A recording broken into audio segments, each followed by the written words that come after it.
Leo, 2026 is your year to shine again. Sa unang bahagi ng taon, maaaring maramdaman mong gusto mong gumawa ng malaking pagbabago sa iyong karera.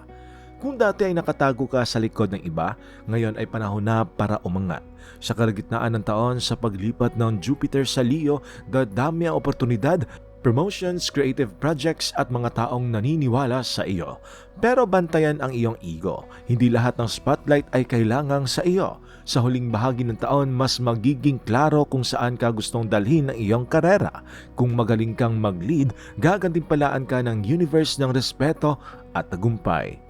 Pagdating naman sa iyong pinansyal na aspeto ngayong taon, matatag ang flow ng pera basta marunong ka lang magplano. Sa simula maganda ang kita pero mabilis din ang gastos, lalo na kumpara sa iyong image o luho.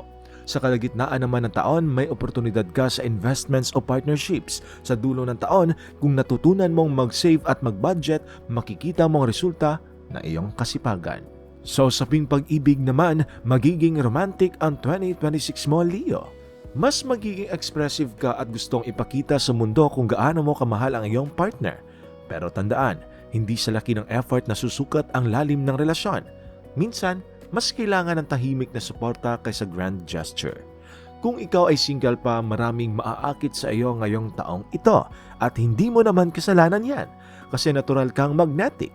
Pero kung gusto mo ng seryoso, piliin mo yung taong hindi lang humahanga sa iyo, kundi nakakaintindi rin ng iyong takot. Sa kalagitnaan ng taon, may pwedeng pumasok na soulmate-like energy, isang taong pareho sa iyo ng confidence pero marunong magbalanse sa iyo. Pagdating naman sa iyong kalusugan, magandang taon ito para sa fitness at overall vitality mo.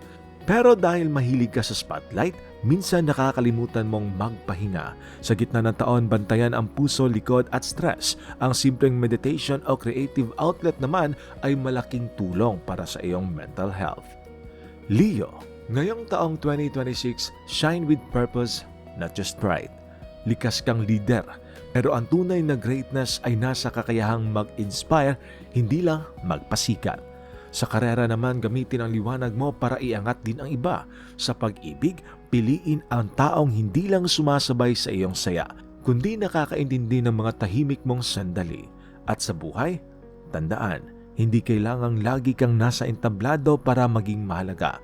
Minsan, ang tunay na liwanag ay yung marunong magbigay ng init sa iba. Your lucky numbers for this year is number 1, 10, 22, and 37. Lucky color, gold.